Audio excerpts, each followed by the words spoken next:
estamos aqui na mina de Caicó, de onde sai todo esse produto ligado a Arizona e o britador Caicó, e sai o remineralizador Infinity. Nós estamos aqui com Ezequias. Ezequias é um profissional da área, uma pessoa de larga experiência, e tudo começa na mina, no potencial da mina. Então, a partir de identificar esse potencial, é que começa o processo e que vai iniciar praticamente em detonar. Eu não vou me aprofundar. Então, Ezequias, qual é o passo que nós poderíamos dar para chegar àquele pó lá? O processo é o seguinte, Luiz. Primeiramente se escolhe a rocha, faz uma limpeza nela, e aí se inicia a furação.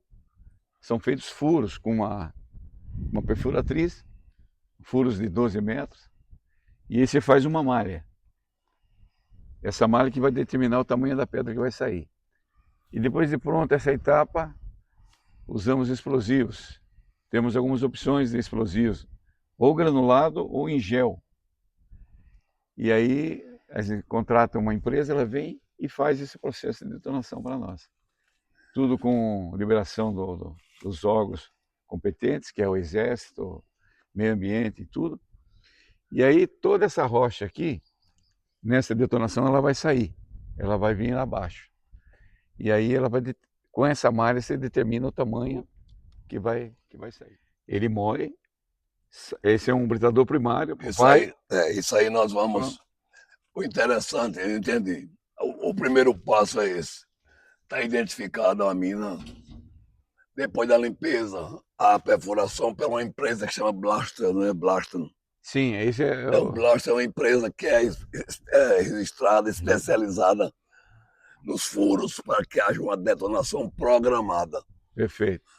E essa detonação é que transforma a mina como rocha em pedras que possa ir para a britagem, e de lá então você ter todo esse processo o aproveitamento em linha diferente de utilidade.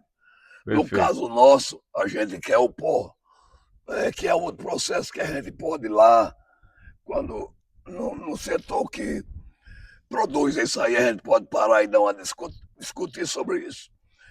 Mas veja que isso aqui é um processo de britagem normal. Normal. Agora, para remineralizador, nós não estamos discutindo mais a mina, a rocha, a detonação. Nós estamos discutindo também a composição química. Que tem o produto. Pronto. Então aqui essa mina tem essa característica.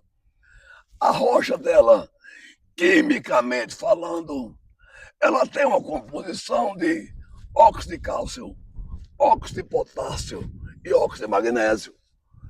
Então, segundo a instrução número 5 do Ministério da Agricultura, diz o seguinte: para que a rocha, o pó de rocha, depois de passar por tudo isso, ser considerado remineralizador, a soma do óxido de cálcio, óxido de potássio, óxido de magnésio tem que ser igual ou maior a 9.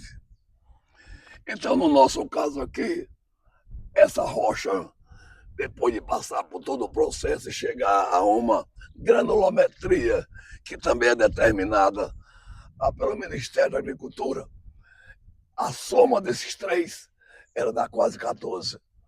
Quer dizer, é uma qualidade química invejável na região, porque inclusive é um equilíbrio entre o óxido de cálcio, óxido de potássio e óxido de magnésio.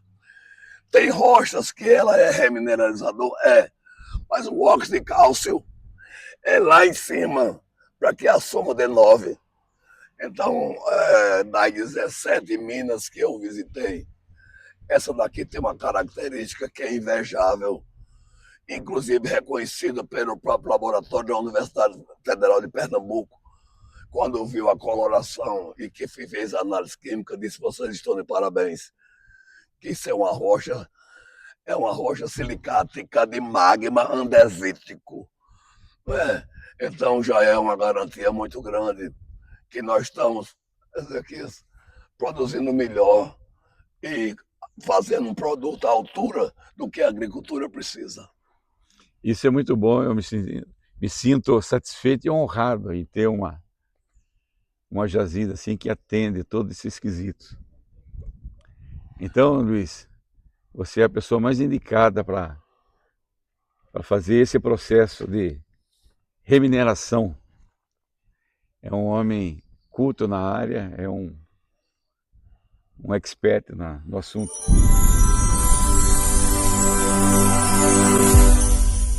Bom, ainda há pouco nós estávamos lá na pedreira e se teve uma ideia, Ezequias, o que é a mina, detonação, e é parte do início do processo.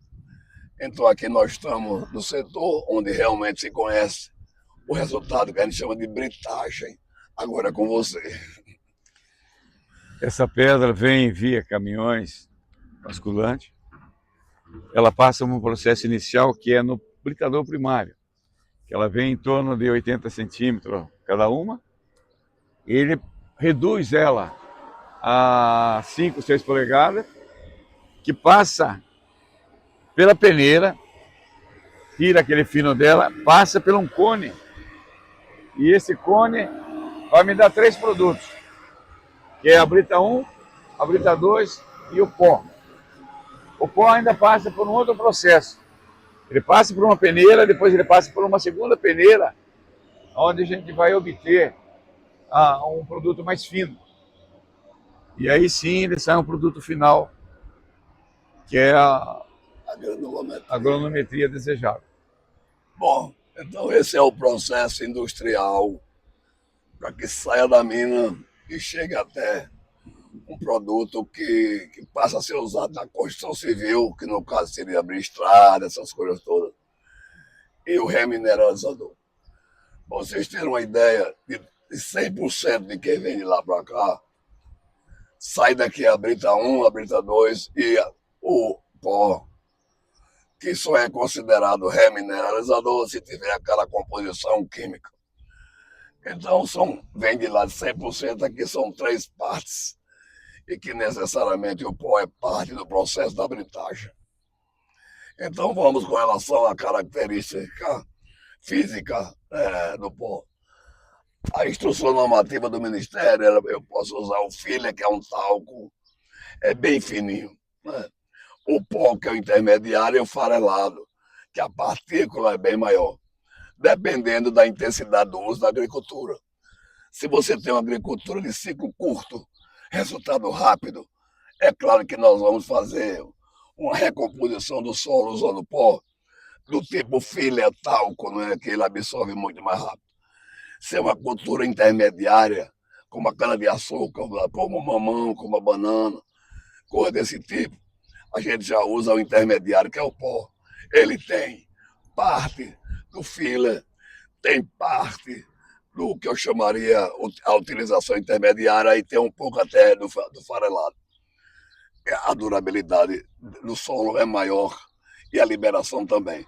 E o terceiro é para cultura perene, como manga, outro tipo de coisa que você pode botar uma pedra maior, porque quem vai liberar o conteúdo químico disponibilizado para ser absorvido pelo sistema radicular da planta são as bactérias que, através do ácido orgânico, é que retira esse micronutriente, solubiliza aqui e a raiz absorve.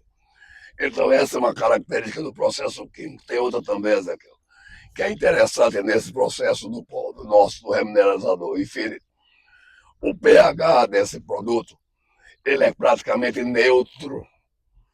Você pode ter um pó de magma basáltico, você pode ter um pó de magma granítico, o nosso é intermediário, é andesítico. Por quê? Porque ele tem um valor do pH neutro. Você pode utilizar ele em qualquer tipo de solo. Normalmente no Nordeste, os nossos solos são alcalinos, ele puxa mais a salinização. E alguns produtos bons remineralizadores. Porém, quando você vai analisar o pH, olha, você já tem um produto com sal e bota mais sal, isso aí dificulta consubstancialmente. Então, esse produto nosso, o pH dele é neutro, então eu posso usar em solo que já é alcalino, posso usar um solo ácido e ele vai ter um desempenho muito bom. E finalmente tem o terceiro componente, que é o quartzo livre, que é o teor de quartzo, que na instrução do Ministério da Agricultura, ele tem que ser igual ou inferior a 25%. O nosso está em 16%. Quer dizer, a pureza dele é bem maior do que muitos remineralizadores que estão no mercado. E, por último, ele é insolúvel. Ele é um produto que tem uma durabilidade, segundo a Embrapa, de 5 anos no solo. Certo? E tem outro com praticamente a tabela periódica que está dentro da composição desse produto, que a gente chama remineralizador ou reorganizador do solo, de uma forma generalizada. E para concluir, todo esse esforço, tudo isso está em função do silício. O silício é um elemento tão importante para as plantas, como seja o nitrogênio, como seja o oxigênio.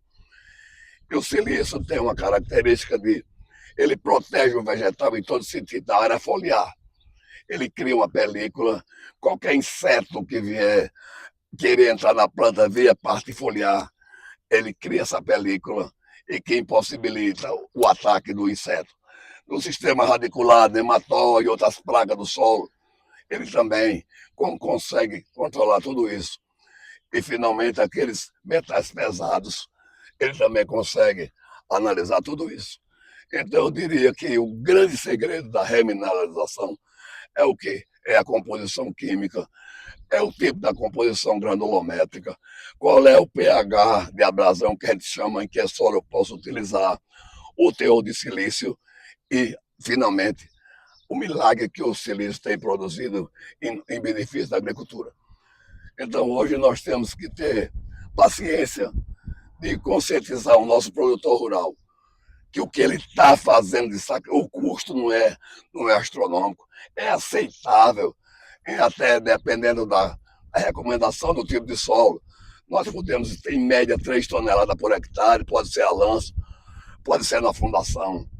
Então, ele não chega a gastar a R$ 1.000 com 3 toneladas, dando a ele uma capacidade de tranquilidade, no mínimo, durante 5 anos.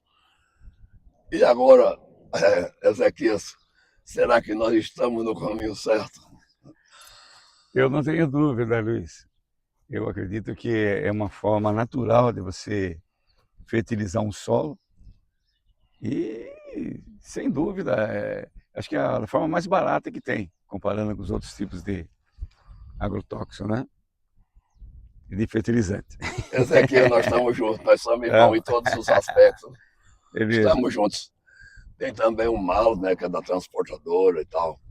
Mas aí, meus amigos, vocês estão tendo uma noção do que é realmente o que é o Nordeste, até onde ele precisa se de autodescobrir. Potencial nós temos. Está tudo dentro de casa. Até uma outra oportunidade.